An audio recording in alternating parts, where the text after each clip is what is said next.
First, remove the engine cover. Lift around the perimeter to disengage any clips.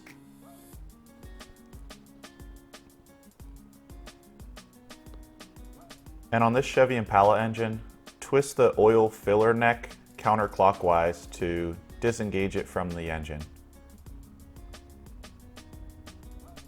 Then you can pull off the engine cover to expose the power steering pump. To get to our belt tensioner more easily, we're going to first remove the coolant reservoir. You can just set this aside. I didn't disconnect the hose from it. I just want to get it out of the way. Connect a 3/8 inch ratchet directly to the tensioner and lift. With the belt loose, you can slip it off of one of the smooth pulleys. You can see through the spokes of our pulley that there are 3 bolts holding our power steering pump on. We can remove these with a 13mm deep well socket and a ratchet. Remove the hose from the low pressure return line. This could make a little bit of a mess, so try to have a rag handy when you do this. Push your wiring harness out of the way. And now you should be able to lift the power steering pump out. I rented a power steering pulley removal tool from Advance Auto for free. So you can just go there and they'll lend you these tools. You have to pay for them, but when you return them, you'll get your money back. So go ahead and put that tool on the power steering pump pulley and pull the pulley off. It'll take a little bit of elbow grease to get this thing off. And now the pulley's off. When you pull your pulley off, just make sure not to drop any loose parts from the pulley remover tool. I dropped the tip, which I had to recover with a magnet, which is no fun. Using a 5/8 inch open-end wrench, remove the high pressure line from your power steering pump. In retrospect, you might want to try to get the high pressure line off first and then remove the pulley on the bench.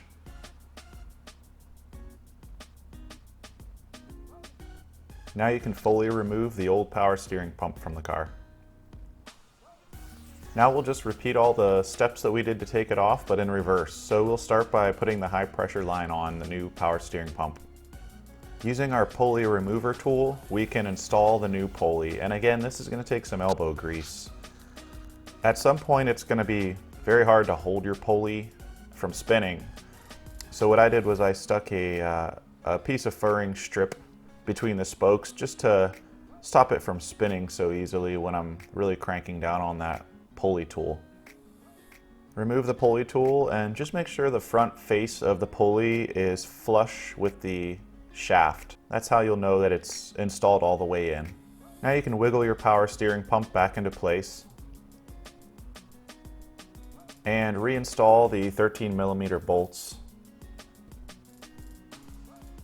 Go ahead and put your Serpentine belt back on, and again, be very careful not to pinch a finger in this process. And replace the low pressure hose. I damaged mine taking it off, so I went up to Advance Auto and got a new piece of hose, which for the size they were able to just give me a little piece. And now you can click your wiring harness back into place. I replaced the wrap on mine because it was disintegrated pretty bad. And reinstall your coolant reservoir. Go ahead and put the engine cover back on and the oil filler neck.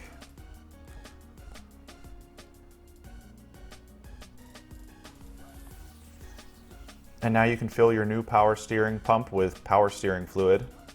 Using a vacuum pump, try to pull all the bubbles out of the power steering lines while somebody turns the steering wheel all the way from left to right several times.